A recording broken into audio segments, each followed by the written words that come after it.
Hello, welcome to the Katie Black Show. This is my Taylor Swiftie episode, and I have guest 3 with me. Today I have with me...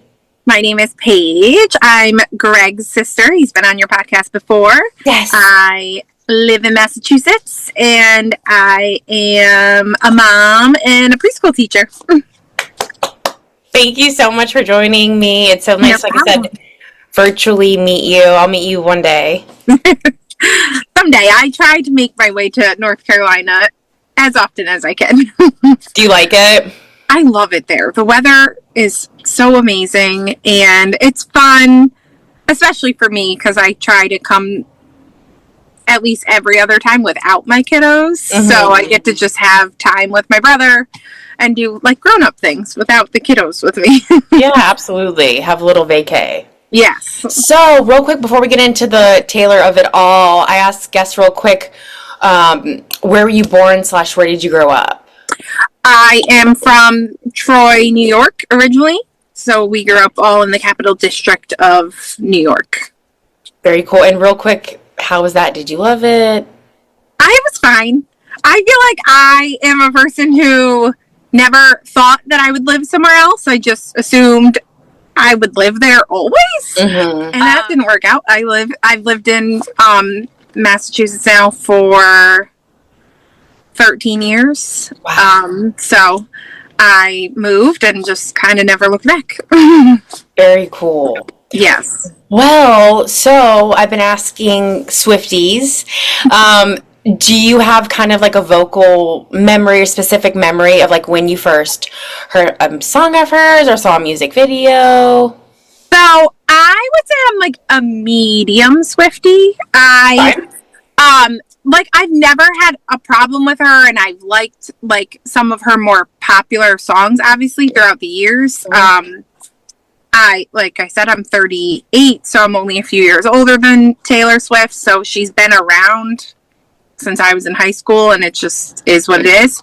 I became more of a Swiftie in the past few years. Okay.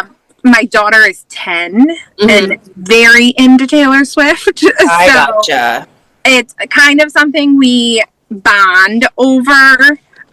So I kind of lean into it a little bit more than I would otherwise because it's something her and I kind of share. And then I have a 5-year-old, so it's like kind of a thing that's just for me with my 10-year-old. Uh-huh.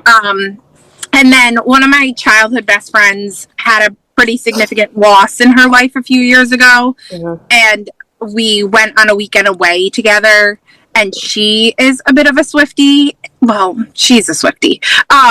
And we watched Miss Americana documentary and kind of just like listened to Taylor Swift all weekend. So kind of like got me more into her. Yeah, into the vibe. So between my daughter and like my childhood best friend, I've just kind of like leaned into it more, probably since the Midnights album came out.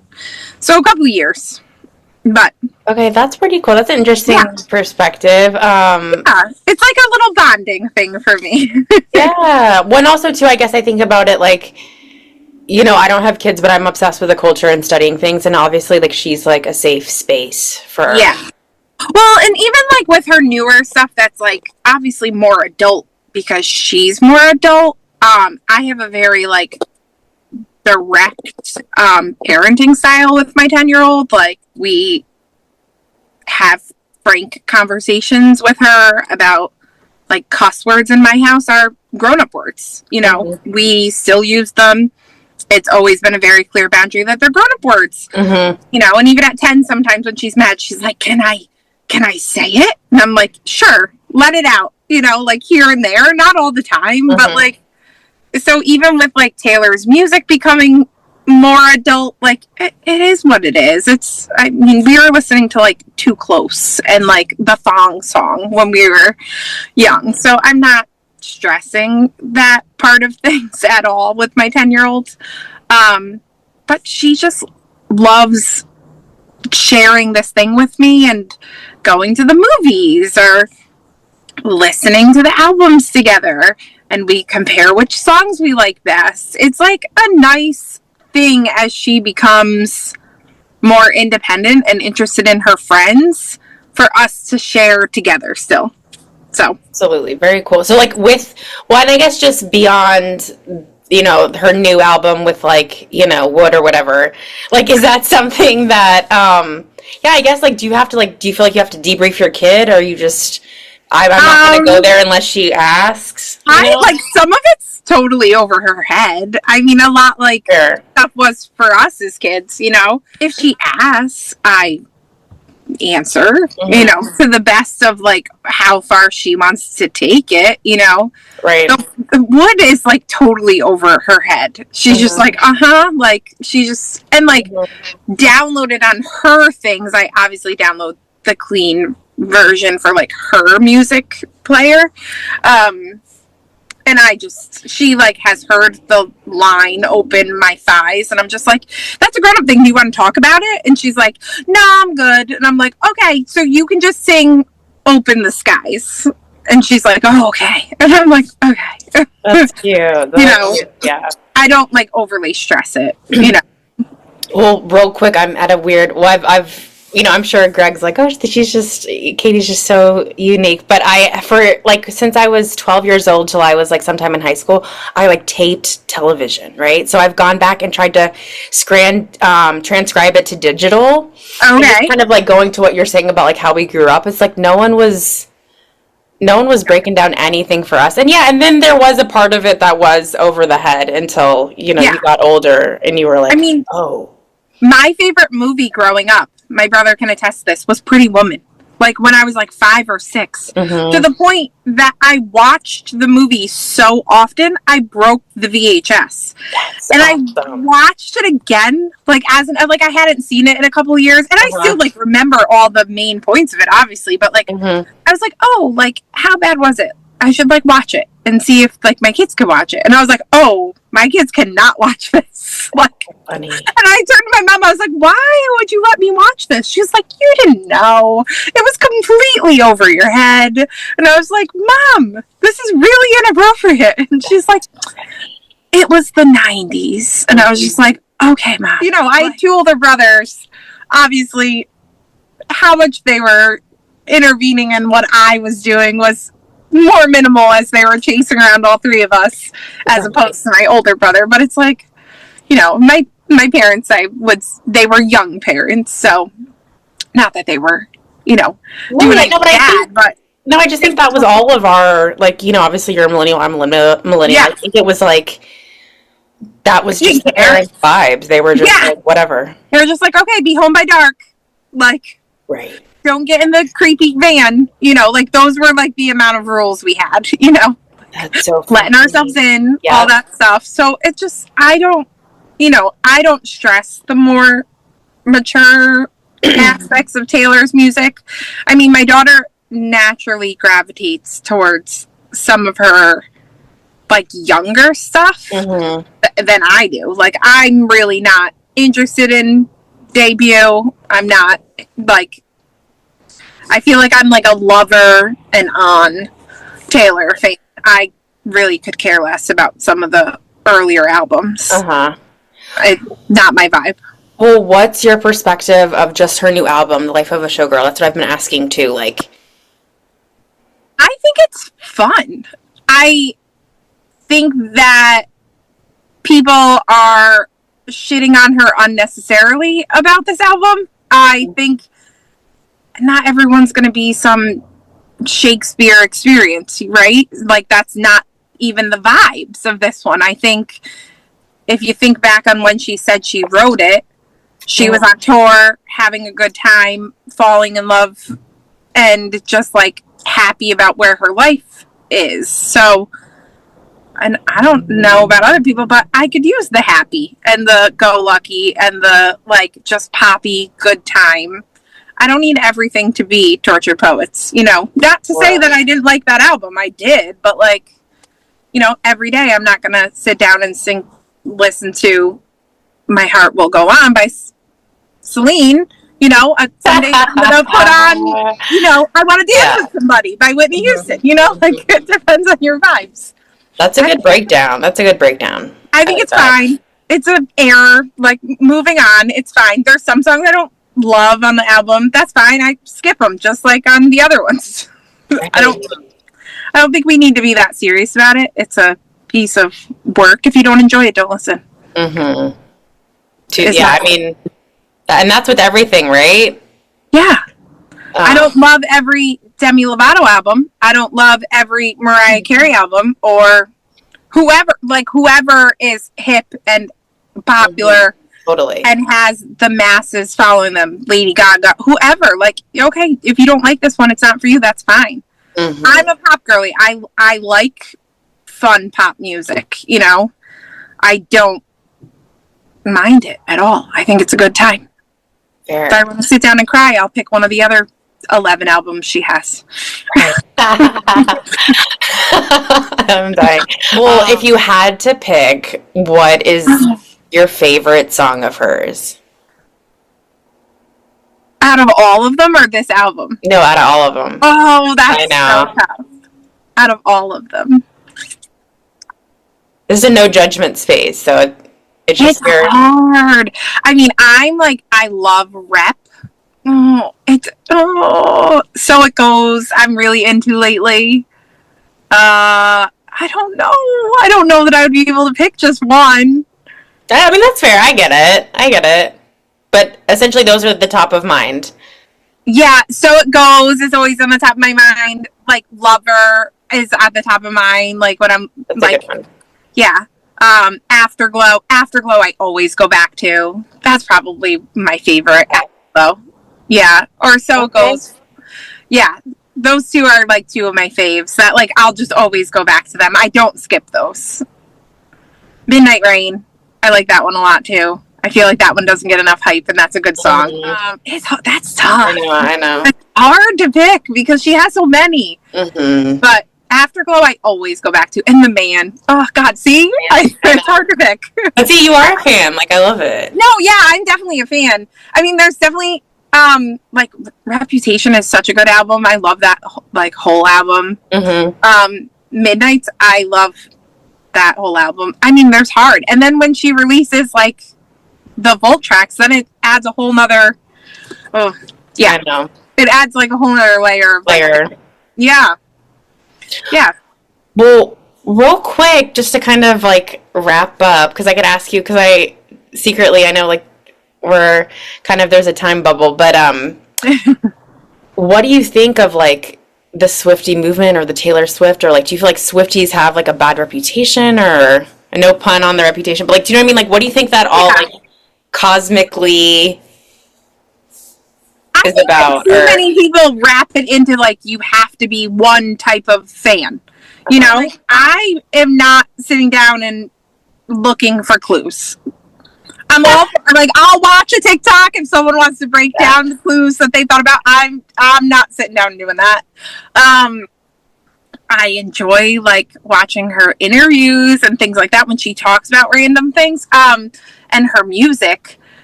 I just think let people enjoy it the way they want to. Like, if they want to sit down and hypothesize on her 8 million numbers and theories, and if that's what brings them joy, have at it. Mm-hmm. I'll enjoy watching your video. I'm not going to do that. That's not for me.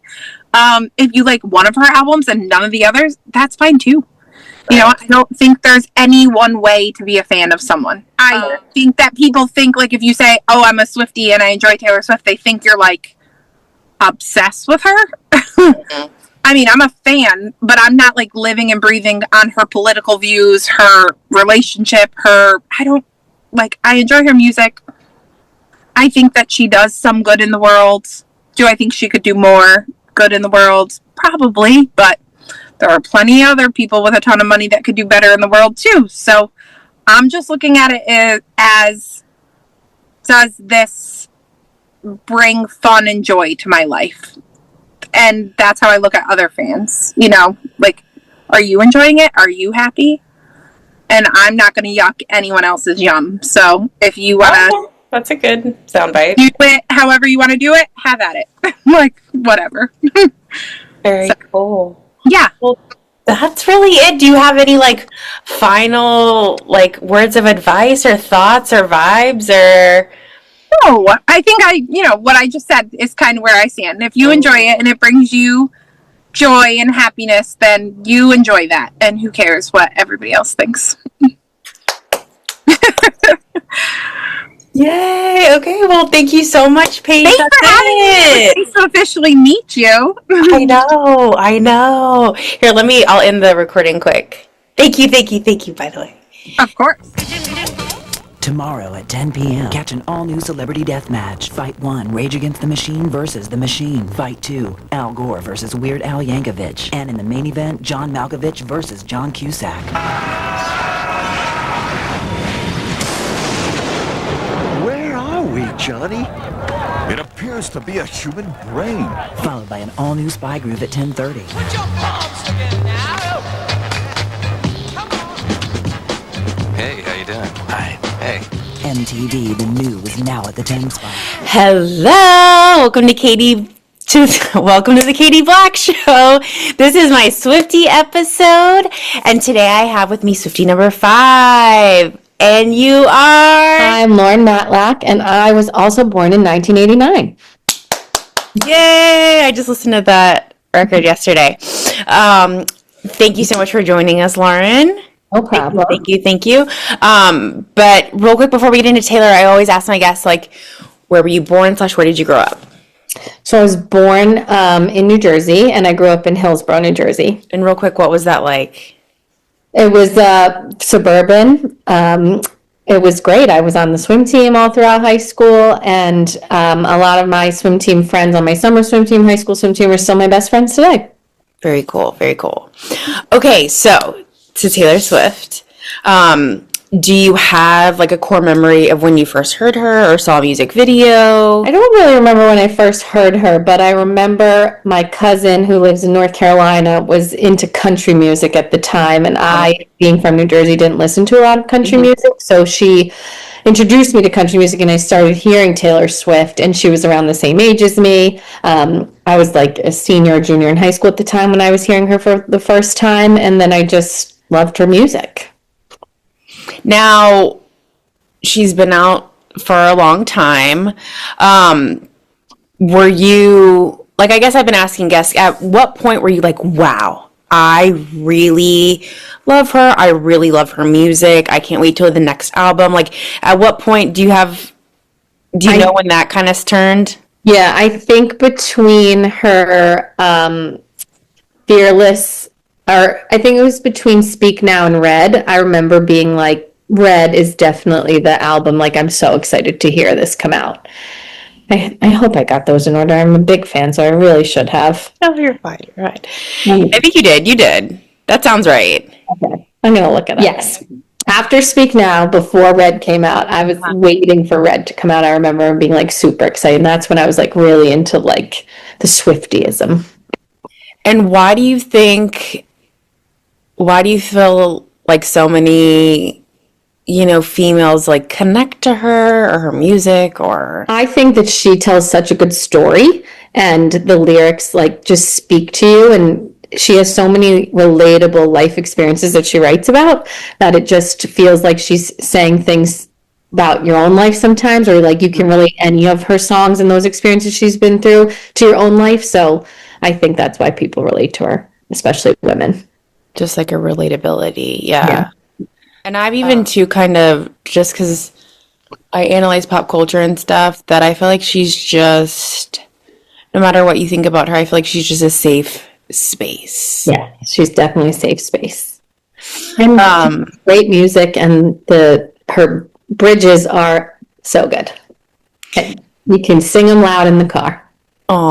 Do you connect to other Swifties? Like, do you find that your friends are Swifties or not necessarily? Not necessarily. My cousin Megan is a big Swiftie. My friend Kelsey is a super big Swiftie.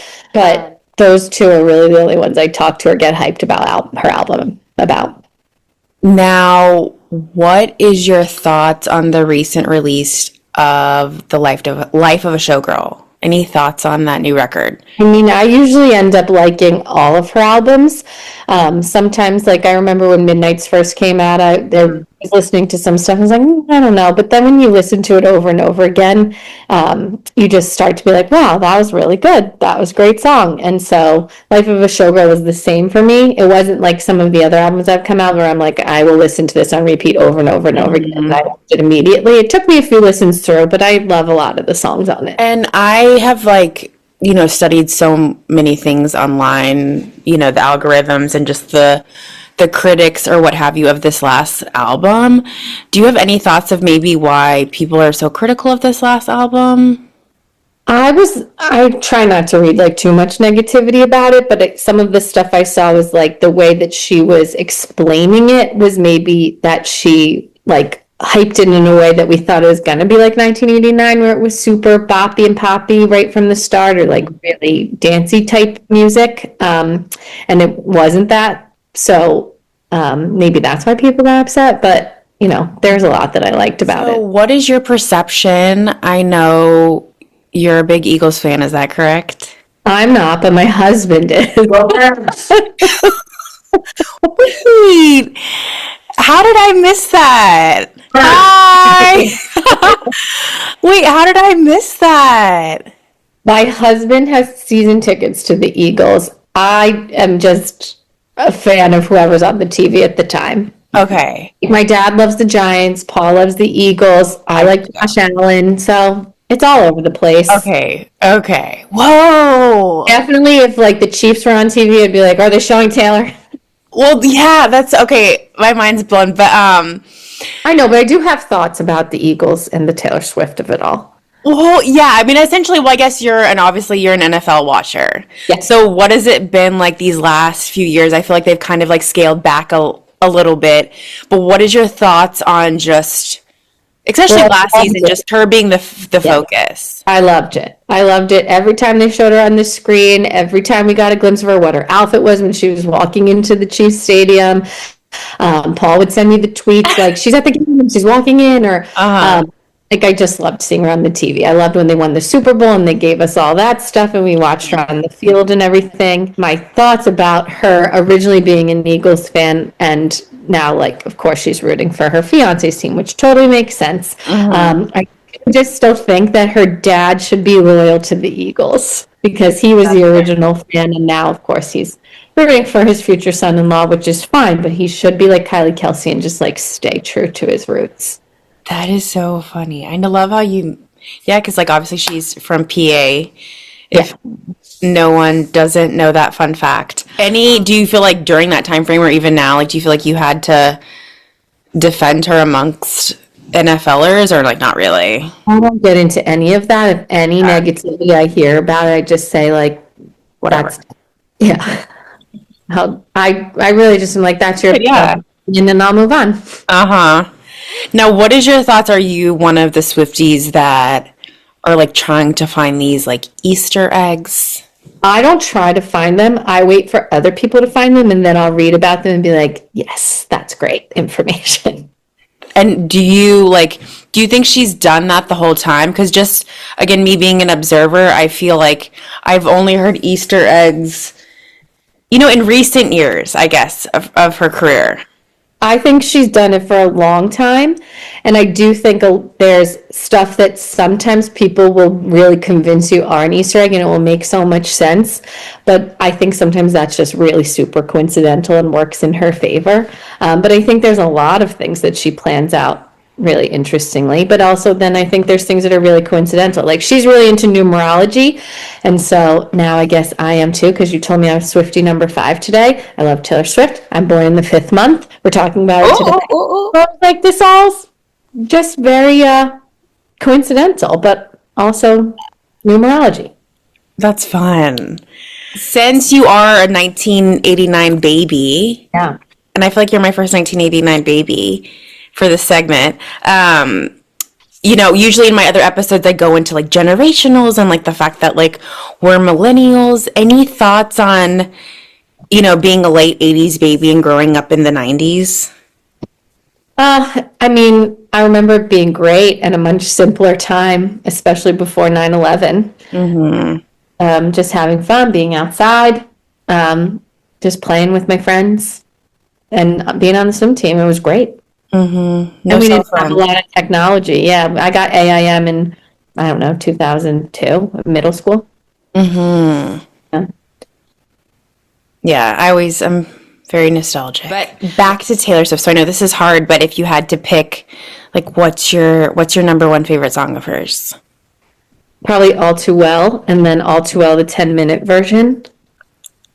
Really, and just because it just means so much and you love I it? think it was just like the song that like it just kept going and going and you just never wanted it to end, and she didn't let it end for you. And then she gave an interview once that she said that actually had to be pared down to a 5-minute song or something, but really the original version was 10 minutes, and then forever people who are diehard fans were like, give us the 10-minute version, give us the 10-minute version. So when she was re-recording it to re-release it, she gave us the 10-minute version, and it was just even better than the first one that I loved anyway. Hi. And then I just loved it even more.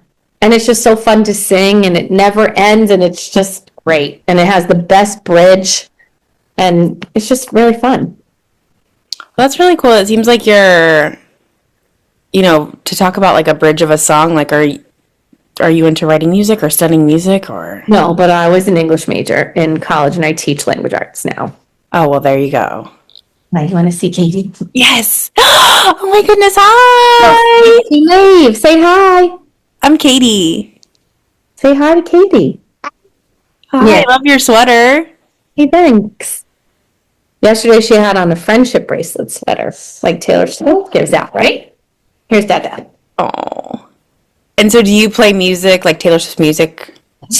Yeah, we sing a lot of Taylor Swift in the car. Well, I sing Taylor Swift, she claps. Oh, I love that. It's a cool component. Sometimes I'll be like, we're done with Miss Rachel, it's time for Taylor. Yeah. Oh. And kind of like circling back to like, her being a safe place for girls and young girls, and do you feel like we didn't culturally have that before, or is that unfair? Or I don't know if it's unfair, but I mean, I loved having it like in my like young adulthood and early adulthood, and even now, also because we're the same age and we're like going through certain life experiences the same way. I think it's just like helped like along my life track. But I'm sure like people find comfort in artists all the time. It doesn't, I'm sure, it's not just a Taylor Swift thing. I'm sure there's tons of other artists people find comfort in, but she just happens to be the one I do. I love that. And my final kind of trying to wrap it up, like being a Swiftie, do you feel like I guess, do you ever get any backlash for like admitting that? Or I know you stay away from negativity, or do you feel like you connect to more people? Well, when you go to the concerts, of course, like you're just in that arena with everybody else who also wants to be there. It's the best, most euphoric experience. Like collective effervescence is at an all-time high at those events. Like I certainly, when the music started, I definitely cried. And it was awesome. Like I went on my birthday to the Eras Tour, and I'm wearing my Eras Tour sweatshirt for you right now. Very cool. So it's just been great. I've been to every show that she's done, except for like the first 2 tours, I think. I didn't go to. I think Red was my first tour, and then from there I went to everything. Like the Lover Fest that she was going to do, I canceled. I had tickets for that. Then COVID happened, so I couldn't go. So going to the Eras Tour was awesome. So yeah, I just love her, and I love it, and she's great. And we've unlocked that you've been to the Eras Tour. For someone that's never been, I know you said it was like very euphoric and everything, but how do you explain it in a nutshell? I don't know. It was just, they actually said there was like, people were saying they experienced like this amnesia afterward, that they're like, I don't remember being there. I have pictures and videos, and I do remember being there for some stuff, but then I'd be like, yeah, I really, like, was I even there? Like, I don't know what Really it is, cool. but it was just such a great time and a great fun experience. And I don't have like a nutshell So cool. thought about it. It was just awesome. Well, you said like that kind of sums it up. Any final thoughts on being a Swiftie or Taylor Swift in general? Any final words of wisdom? Just that the Torture Post Department is the best album she's ever written. That I'm very happy for her that she found love and that she's a happy 1989 girly. That's it. What do you think? It was great. Hopefully I did good for you. Oh, absolutely. Here, let me go. What ages are other people?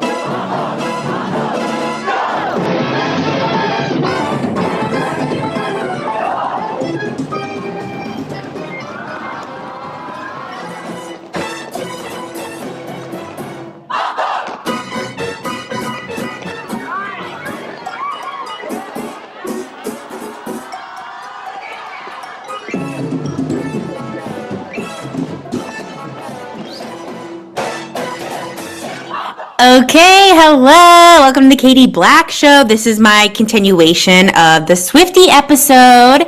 And today I have Swiftie number 6 with me. And you are... Hi, I'm Kathleen, resident Swiftie. Hello, Kathleen. Thank you so much for joining.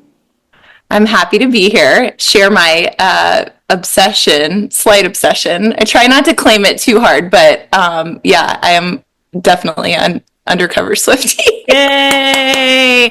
And I know Kathleen from back in the day. Yeah, we have pictures from second grade, first grade. I mean, forever. And I just always connect my like one, in the file cabinet is just that your family has connections to Anderson, South Carolina, which is where my dad's from, right? I thought your first connection was going to be the Barbie birthday party. Oh, okay. Oh my gosh. But yes, Anderson too. That is so funny. Okay, so I always ask my guests, where were you born / where did you grow up?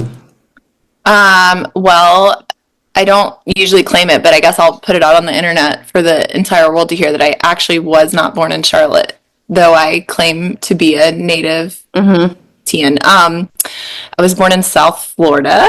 Wow, I didn't know that. In fact, yeah. So my parents met in Greenville, South Carolina, but they moved there for my dad's job, and we were back here in Charlotte. So I am a Charlottean. I am a unicorn. I claim to be a unicorn. So I am a Charlottean. Well, you've been here for I feel like after a certain amount of years. Forever. Yeah. 36 years. Oh my goodness. And real quick, what was that like? I grew up in the burbs with 3 brothers. I was the only girl. And so I'm the princess of the family. And I now have 3 nephews. And then my first baby was a boy, so until I had my little girl. So I have a baby girl. Well, she's not a baby anymore, I guess. My baby. She's 6. Yeah, she's 6. My son is 8. And we are just now living in the burbs again. One big happy family. My family all still lives here in the Charlotte area, which is really great. So, yeah. Okay, so getting into Swiftie, and like I said, girl, if the internet and God just messes with us, we're just gonna push on through. Okay. Okay, so going back to Taylor Swift, Yeah. when do you have like a core memory of when you first heard a music or a music video? Yeah. So I would say my fandom really peaked with the 1989 album. So that was around the time that my husband and I we'd been, I don't know that I guess we were freshly married when it came out. That would have been 2014. Sounds right. And we actually went to that concert. So that was my first Taylor Swift concert. And I hadn't been before, truly because financially it just wasn't feasible. I remember in college, she played at Williams-Brice Stadium. I went to South Carolina and everybody went, and it was my senior year, and I was just I was broke. I was trying to make rent. I was I can't afford a ticket to a Taylor Swift concert. And she wasn't even, this was 2010. She wasn't, hadn't exploded fully yet, I would say. But it was not in the cards for me then. And I justified it in so many other ways in my brain. But at the end of the day, I was financially not feasible. So my first concert was summer of 2015, I think. He surprised me at Christmas with tickets to the 1989 tour in Chicago. And so I'd never been to Chicago. We turned it into a long weekend, and he, bless his heart, went to the concert with me. Bought me tickets in the 13th row on Soldier Field. It was so awesome. It was really, really great. And that, like, I feel like cemented it. And now he's probably really kicking himself for that, 11 years later, 10 years later, but here we are. And I went to the Eras tour next I didn't go, I was a little busy having babies, but went to the Eras tour in May of 2023, which sounds crazy. It feels like yesterday. May of 2023 with my best friend Laura in Nashville. We decided, like, Cinco de Mayo, that we were going to go. And we went to the Eras tour and landed an hour before showtime. I mean, I'm talking hail in May. I don't think we landed till maybe 6:15, got in our Uber, and we start driving. We were going to drop our luggage at a hotel and go straight to the concert. And it started hailing, and our Uber driver was like, "What are y'all in town for?" And we're like, "The Eras tour, the Taylor Swift concert in 20 minutes, like, hit the gas." And he's like, "I don't think y'all are having a concert." But she persevered, as she always does. And I think she started playing at 11:30. So we spent many hours in a bar waiting for that to start. Wow. They wouldn't let anyone into Soldier Field. They stopped letting people in. And because we were, like, rushing from the airport, some people had gotten in at 5:30 or 6. The show wasn't supposed to start till much later, but they stopped letting people in because they didn't know if it was going to happen. So she didn't, I don't think, she had no openers. She went on stage finally at like 11:30. We were there till almost 2 a.m., ankle deep in water, but it was... You know what's so funny is that, like, I mean, obviously didn't go, but, like, I'm such a news junkie that I do, as you start describing that, I do remember, like, reading about that. Yeah, it was intense weather, but and then she had to pay, I want to say $60,000 which is, like, obviously, like, not that much to her. Yeah. But she had to pay a fee to the city of Nashville for playing past a certain hour, a noise ordinance. It was a wild night. No Ubers and cabs were available. We were all stuck downtown Nashville till all hours of the morning, or 6 a.m. before we got a ride anywhere. So it was a long night, but. And then we had a flight out like midday the next day. So, but what an experience. That's a cool story. Yeah, it was incredible. I was very tired when I got home. And I think it was the day after, I want to say it was like May 13th. It was the day after my husband and my son share a birthday on the 12th. So it was all like really fast, rapid weekend, but it was so fun. And I was so glad I got to go with my best friend. I mean, we've been best friends since we were young. So it was wonderful. Shout out to Laura. Yeah. Well, just did y'all get sick from, like, being in, like, water? And I mean, maybe with exhaustion. Yeah. We were fine. Our shoes were soaking wet. We stayed with some of Laura's friends that night that morning, I guess, when we got there. And we went straight to bed in their guest room, and they propped our shoes up in front of fans. Like, we didn't bring, like, extra shoes. Like, it was like a one night thing. We thought we were just hopping back on the plane. Everything was drenched. So yeah, ruined a pair of sneakers. Thankfully that's the trend right now. So sneakers. That's so cool. Yeah, it was so fun. Well, where do I go? I guess why I've been asking Swifties, just because it's of recent in the zeitgeist, what is your opinion, vibes of the Life of a Showgirl album? I love it. So my first listen, I was actually terrified because I loved it so much on first listen. Mm-hmm. And I much prefer a slow burn with her music. Like, I really love making connections to other songs, and I love finding months later a song that maybe I passed over the first dozen listens, a couple dozen listens, and then I find that I loved it and I understand the meaning behind it, or like how it connected to a previous song, because she's really good at like I think it's called an allusion in poetry, when you connect like a prior work to like a new work. And She's really good at that, and it's one of the like cool things about being a Swiftie is that she calls them Easter eggs, but they're just like, it's just almost like you have this like cool secret slowly expose over time, and you start to realize, you like get this glimpse into her life that you can also create parallels to your own life. It's kind of neat. It feels weird to like give a human that much credit, but it's true. She's really good at it. Anyways, I loved Life of a Showgirl right off the bat, and I thought, oh no, there's only 12 songs, and this is gonna get old really quick. It hasn't. I've enjoyed it. I think it's so fun. I think interesting fact about my enjoyment of Taylor Swift's music is that I much prefer the clean versions, the non-explicit versions. So, and that kind of started with Tortured Poets, because before Tortured Poets, she didn't have a lot of explicit language in her music, and it's not like I say bad words just like everyone else, but for some reason I feel like it's like a deeper meaning without them. And I kind of feel like I heard this interview recently where they asked her like why, like what makes you decide if you're going to use a cuss word or not, and her answer was like, I only do it if I feel like it adds more meaning. And I kind of heard her say that and thought, but it doesn't. Like, I was sort of I was raised by a Southern mom who sort of taught me bad words are words you say when you are too dumb to think of anything else, right? And I'm like, she's not dumb. Like, she has all these great things she can say. So sometimes when I listen to the non-explicit version, I'm like, God, that sounds so much better.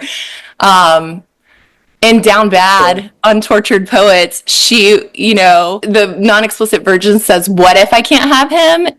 And I'm like, that is so much deeper than like, F it if I can't have him. I'm like, that's not like, that sounds so tough and like cold, right? But like, if you say what if, like, your life would be over, right? Versus the other version, you're like, just forget about it. I don't even care anymore. It's like two totally different meanings. It's much more devastating to think like of your life without the person that you love.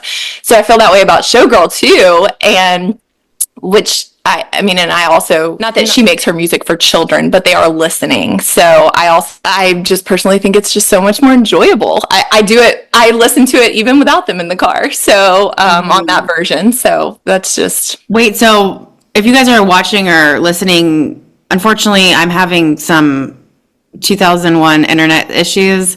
But so we're going to make this work, but could you repeat what you said? Because I think it's important about what you said about the kids thing and them listening. I know she isn't making her music for children necessarily, like, especially as she's gotten more famous and more, she's making her music for herself at this point. She doesn't have to make the music, right? She's a billionaire. She doesn't have to do this anymore. She's doing this because she loves it. I don't think, I would like to think that doesn't have enough, right? Like, she's doing it because she loves it. So I don't think I know she's not making the music for children, but they are listening. So I do play the non-explicit versions, but I've found myself to be enjoying them much more than the other versions anyways. No, I love that perspective. No one's doing that yet. Yeah. I think I just think that they're deeper and they have, I don't know. I just think words are super powerful, and I think just throwing unnecessary, like I said, I know she's making the music for herself, and she doesn't think it's unnecessary, but I just think it's much more powerful when you can think of a really magical word to put in that place. Yeah, you're even like pumping me up. I'm like, I need to. I've struggled with. Yeah, I just think it's so much better.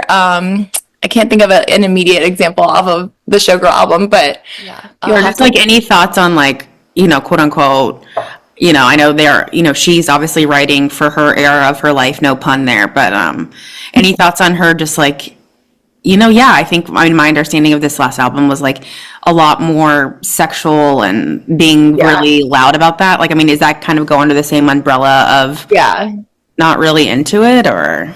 Yeah, I don't love like I also saw her interview about Wood, the song Wood, and kind of how she's like, it started from this very innocent place and it took a turn.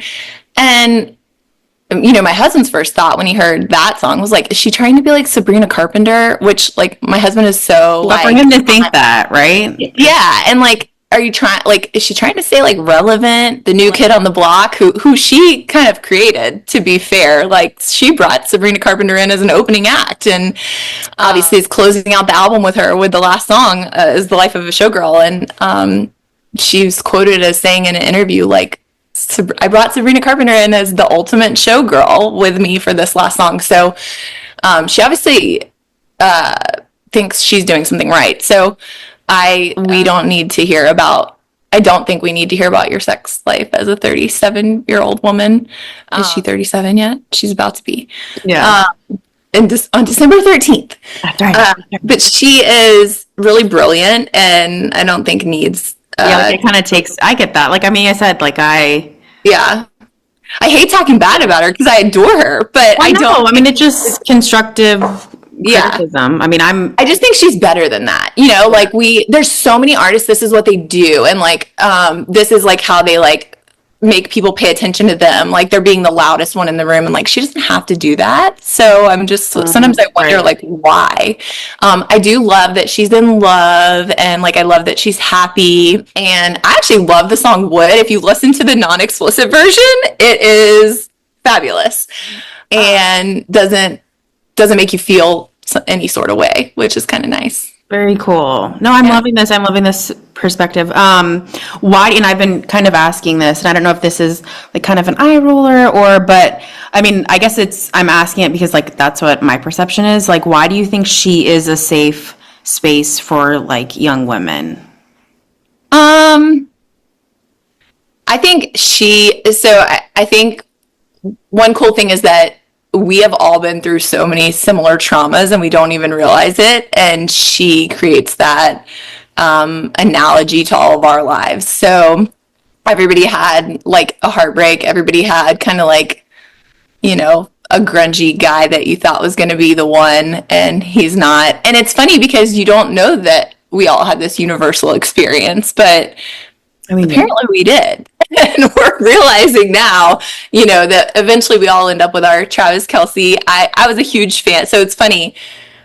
I remember going to the Luke Combs concert the summer before her and Travis Kelce got together, and Riley Green opened. And I watched him sing, and I was like, this is the kind of guy that Taylor Swift needs to end up with. Just like a normal, like, good-looking man, And then right after that, the Travis Kelce news started to pop up, and I'm like, if this is true, like, I feel like did I prophesy this with her? Like, this was meant to be. You spoke it. Yes. And like, actually, Travis Kelce is kind of the football version of Riley Green, right? They sort of look similar. But it obviously, I don't think for political reasons she could have ever ended up with Riley Green.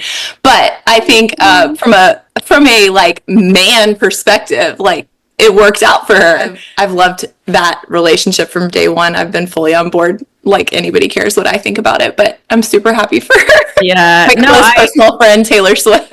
No, but I guess she's, or even to just be doing these interviews, you don't like really realize like, oh my God, like she's been around since we were like early stages of college. Like so she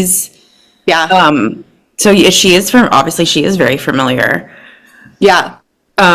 It feels like we've all like grown up together, and she's really a year younger than us. So, it feels like we sort of have grown up together. Yeah. Like it's wild how she has survived generations of fandom. Like, my daughter is 6 and is obsessed with her. And I've sometimes have to be like, bring it down a notch. Like, she's just a person. Yeah. She's very funny. She'll be like, when you take me to the Taylor Swift concert and we meet her, and I'm like, ooh, I don't know if that's going to happen. Like, yes, when that happens, like, that'll be a super cool day for me too. Cute. So kind of here towards the end, I know it's hard, but what is your like number one song of hers? Oh my gosh. So I was just in New York with my friends this weekend, and they were asking me this question, and I was like, and it hasn't only come up here or with my friends this weekend. I remember getting asked at a beach trip, and we were playing a game, and we had to say a rule, and the rule was name a Taylor Swift song before you take a sip of your drink. And why was this was 3 years ago. The first one that came in my head was Shake It Off. And I was like, I'm literally embarrassed. That's what anyone could say. I know so many more songs, but my brain like absolutely glitched. And I don't know. Also a great song, Glitch, if you haven't heard it. One of my all-time favorite songs that has slipped under the radar for years is The Last Great American Dynasty, which I saw recently. She just submitted to, I think, the Songwriting Hall of Fame as one of her. She had to submit like 5 or 6 songs, and that was one of them. It's a really cool story of a house she bought in Rhode Island, and it's incredible, the history of the home. So if you ever have a chance to listen to that one, it's a beautiful story and fun. It's very upbeat. A lot of her like really good storytelling songs are slower, I feel like, so that one's a fun one. I would say that's probably my favorite. I love the Bolter off of Tortured Poets. Right Where You Left Me, which is like really under the radar, but everyone says in like the Swiftie fandom, like she wrote that for her fans, and it's so true. Right Where You Left Me it was like an extra release. It wasn't on an album. And it like a bonus song that came out later, and it is so good. So number 1 is probably Last Great American Dynasty, but those are the others that come follow. to mind. Yeah. Someone asked me what I would do as karaoke. We were like in Koreatown this weekend, and they have a lot of karaoke there, and they were like, what would you do? And I was like, oh my God, I don't know. And then I was like, what would be so fun to do karaoke is the Black Dog from Tortured Poets, because it kind of has like a punk twist, and you could get like really angry and really into it on stage. So that would be my karaoke song if I had to pick one. Very cool. Very cool. Any final thoughts or like theories about her? Anything you wanna? I really pressure, but yeah, no. The only other thing that I want to like reiterate that's probably my favorite song or favorite thing about her songwriting is how she intertwines past songs into current songs. So if you've followed her over the years, it gives you like something to connect back to and reference. And I just adore her. I think she's a really great human and brings a lot of joy to a lot of people. So I'm super glad to live in a time period as her music and just get to see her life unfold year by year, right along with mine. So maybe next she'll, get married and have a family, and we'll get music that aligns with like more current things that I'm experiencing in my life. I think so. I don't know why, but like just because I like always live in like a pop culture like fantasy in my head, I feel like whenever she has a baby, like I feel like that will be like one of her like best albums ever. Oh, I can only imagine. Maybe we can also use less bad words too once we have our own children. Yeah, maybe she'll like going back to that. Dial it back. Yeah. It is funny. I do think it changes your perspective once you have children. Like, but then I think like too, when I was a kid, the songs that were popular when we were young, I'm like, whoa, we had no idea what they were talking about. Right. So yeah, that was, I mean, right over like all of our heads, Yeah. But I think real quick, I'll say like, I think another reason like she's become like so big and like just so special to people, because I think, or at least from our generation, and again, this is just because I'm like an analyzer, but like if you go back and listen to like all the people that was like on the radio or MTV, maybe there was a Jewel, or maybe there was like an Alanis Morissette, but like it was really like male dominated and like male dominated lyrics. So I think that. Well, there's some theories out there that, in the life of a showgirl, when she says her name was Kitty, they gave her the keys to the city. There's some theories that Kitty was maybe Britney Spears. And I wonder if that's true. I always have wondered why Taylor Swift hasn't like go take care of Britney. Like, I know. She needs help. And she could, right? Like she totally could. Maybe she doesn't want help. Did you see where the Kardashians had like invited Britney over? Yeah, I don't trust them as far as I can throw them. I am still at the restaurant about that one in reference to Taylor Swift and yeah, true. Well, yeah, I mean, I'm bringing up like they're all intertwined. I mean, what is life's life's a stage. And Taylor even said, but aren't you entertained? Like, it's all created for us to enjoy. So, Yay, that's it. What do you think? no, it was great. I hope I didn't sound like too much of a bumbling idiot or say or like too much. Oh, girl, I had no idea how much I said like until I started editing my stuff. There's no telling, fan. Oh, no, I said just thanks for, well, hold on, I'll stop the recording. By the way, did you have fun? I had so much fun.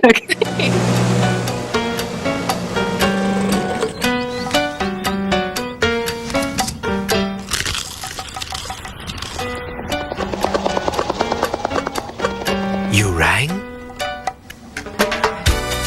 Taco Bell introduces new crunchier nachos with chips made fresh all day long. Our crunchiest, tastiest nachos ever. Get an order of Nacho Supreme for just 49 cents when you buy any drink. Grande taste, loco value, only at Taco Bell.